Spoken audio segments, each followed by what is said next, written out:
میرے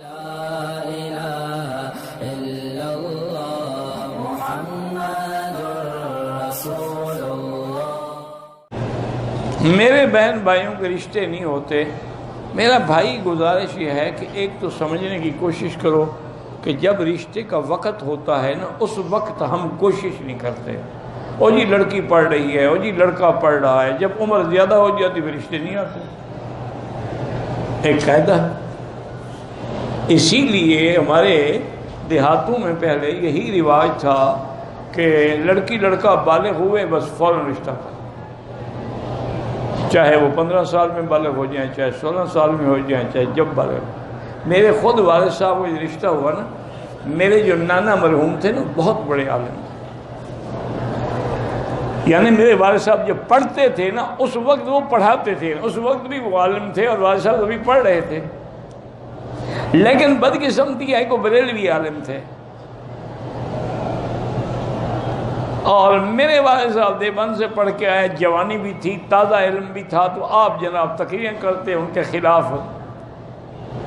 اور وہ اتنے بڑے عالم تھے اور متقی پرہیزگار اور اتنا خوبصورت آدمی تھا. میں نے تو نہیں دیکھا اپنے نانا کو, لوگ کہتے ہیں جو زندہ ہے وہ کہتے ہیں کہ حضرت کپڑا سر پہ چہرے پہ ڈال کے بیٹھتے تھے, باہر جاتے تھے تو ایسے تھوڑا سا کپڑا کھینچ دیتے تھے چادر کا کہ کوئی لڑکی یا عورت دیکھ کے فتنے میں مبتلا نہ ہو جائے. اتنا خوبصورت آدمی تھا. بہرحال قصہ یہ ہے, والد صاحب فرماتے ہیں کہ میں بیٹھا ہوا تھا, اس وقت ہمارے غربت کی انتہا تھی. یعنی وہاں مسجد کے ساتھ جگہ تھی, اسی کے اندر وہ تھوڑا بہت ساگ واگ لگا لیتے تھے, وہ اسی پہ گزارا ہوتا تھا, طلباء کا بھی اور والد صاحب کا بھی. اور مسجد تھی وہ بھی چھوٹی سی, اور ایک شیشم کا بہت بڑا درخت تھا پرانے وقت, اس کے سائے کے نیچے بیٹھ کے والد صاحب تعلیم دیتے تھے. غربت کا عالم تھا, غربت کی انتہا تھی. والد صاحب فرماتے ہیں کہ میں بخاری شریف پتہ نہیں کوئی کتاب پڑھا, دیکھا تو میں نے دیکھا کہ مولانا تشریف لا رہے ہیں. میں حیران ہو گیا کہ مولانا غلام رسول صاحب میرے مدرسے میں کیسے آئے.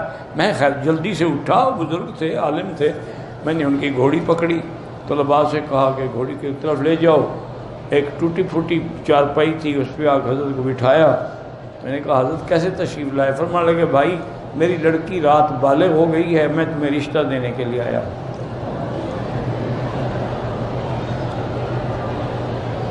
میں نے کہا حضرت کیا کہہ رہے ہیں آپ, ٹھیک ہیں, ہوش میں ہیں؟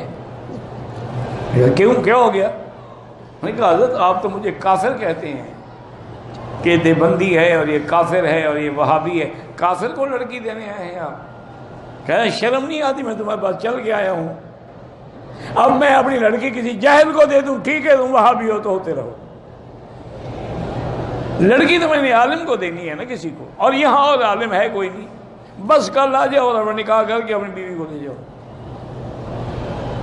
یہ لوگ تھے. حالانکہ اس وقت بھی ہمارے نانا جو تھے وہ اس زمانے کے لکھ پتی لوگوں میں شمار ہوتے تھے, لاکھوں روپے انہوں نے لوگوں کو دیے ہوئے تھے تجارت کے لیے. الحمدللہ اکثر تو کھا گئے, کسی نے شاید واپس بھی کر دیے ہوں, جو ہم نے سنا ہے, اور ہمیں تو پتہ کوئی نہیں ہے. تو اصل میرا بھائی یہی ہے کہ لڑکی بالغ ہو, لڑکا بالغ ہو, شادی کر دو, کوئی جھگڑا نہیں ہوگا. اور دوسری بات یہ ہے کہ آئیڈیل نہ ڈھونڈے کرو کہ جی ایسا لڑکا ہو, قد اتنا ہو, سمارٹ ہو, پکا بے حیا ہو, لباس انگریزی پہنتا ہو, کھانا انگریزوں کی طرح کھاتا ہو, دین کے قریب نہ جاتا ہو, کبھی کبھی شراب بھی ڈرنک کر لیتا ہو. تو اب ایسے رشتے ڈھونڈو تو پھر تو وہ تو نہیں ملیں گے جناب. اسی لیے وہ بھی ایسی لڑکیاں ڈھونڈتے ہیں کہ جو ہمارے ہاتھ میں ہاتھ دے کے بازاروں میں جائیں, شام کو کلب میں جائیں, شام کو ڈانس کریں, اور ہمارے ساتھ بیٹھ کے ہوٹلوں پہ کھانے کھائیں, ہمارے دوستوں کو انٹرٹین کریں. وہ بھی ایسی عورتیں ڈھونڈتے ہیں. الخبیثات للخبیثین والخبیثون للخبیثات. یہ قرآن ہے کہ بری عورتیں جو ہیں وہ برے مرد ڈھونڈتی ہیں, اور برے مرد جو ہیں بری عورتیں ڈھونڈتی. یہ تو اللہ کا قرآن ہے. تو اس لیے یہ رشتے نہیں ہوتے میرے عزیز. باقی اب اس کا علاج کیا ہے؟ اس کا علاج یہ ہے کہ سارے گھر والے 3 دفعہ سورۃ الرحمن اول آخر درود شریف پڑھ کے دعا کیا کریں، انشاءاللہ رشتے ہو جائیں گے۔